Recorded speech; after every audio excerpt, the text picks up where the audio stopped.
ஒரு நல்ல தாய் தந்தைக்கு பிறந்திருந்த ஆதாரம் காட்டுங்கன்னு சொல்றாரு ஒருத்தர். நீ நல்ல ஆத்தாள பொறுத்து பிறந்திருந்தா யார் இதுகிட்ட பணம் கொடுத்தா நீ நிரூபிக்க ஆதாரம் தானே நான் காட்டுறேன்னு சொல்றாரு இன்னொருத்தர். இதுக்கு இடையில ராஜ்பேரன்கிற இன்ஃப்ளூயன்சர் என்னோட ப்ராடக்ட்டை எப்படி விமர்சிக்கலாம் அப்படின்னு சொல்லிட்டு அவங்க வீட்டுக்கு போய் கேட்கறதுக்காக நாம் தமிழரையும் சேர்ந்த உறுப்பினர் கட்சியை சார்ந்த எல்லாத்தையும் கூப்பிட்டுக்கிட்டு போயிட்டு வாக்குவாதத்தில் ஈடுபடும் போதே அவங்க மனைவி சொல்கிறாங்க நான் அப்படி தான் பேசுவேன் அப்படின்னு சொல்லிட்டு கோவமாக பேச என் வீட்டிலேருந்து நீ எப்படி என்னை மிரட்டலாம் அப்படின்னு சொல்லிட்டு அவங்க அண்ணான்னு கேட்க அட்வொகேட் நெல்சன் என்ன பண்ணுறாரு, எந்திரிச்சு நிற்கும் போதே புஷ் பண்ணி தள்ளி விடுறாங்க. இப்படி தள்ளும்போது இந்த தள்ளு முள்ளில் ஈடுபட்டு அவங்க சண்டை போடுற காட்சிகளை நீங்க பார்க்க முடியும். வாங்கி சாப்பிட்டவங்க இந்த பொருள்னால என்ன விளைவுகள் வந்துச்சு அதை ப்ரூவ் பண்ணணும். எவனாவது வாய்ப்பு வந்து பேசுனதெல்லாம் நான் ஆதாரமா எடுக்க முடியாது.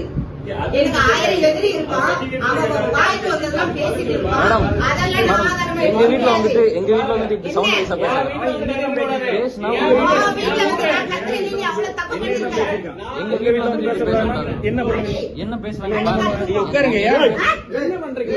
நானும் பாக்குறேன். எவனோட போன் பண்ணி சொல்றதுக்கு நான் வைக்க முடியுமா? வீட்ல வந்து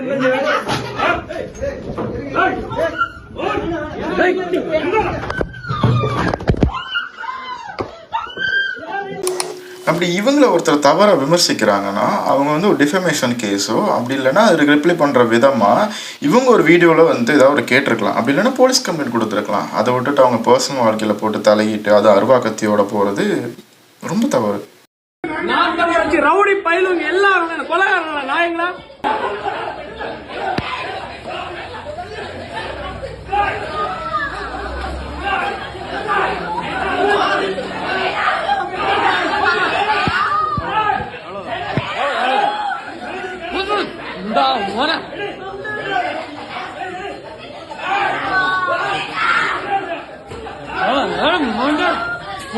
தாழ்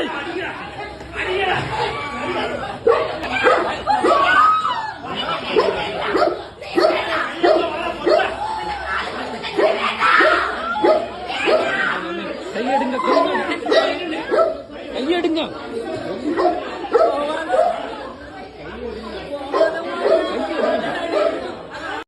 அவர் ஏதாவது தவறாக பேசியிருந்தா அவர் பண்ணது தப்புன்னு நீங்கள் நிரூபிங்க. சோசியல் மீடியா இருக்குது, போலீஸ் இருக்குது, அங்கே போங்க.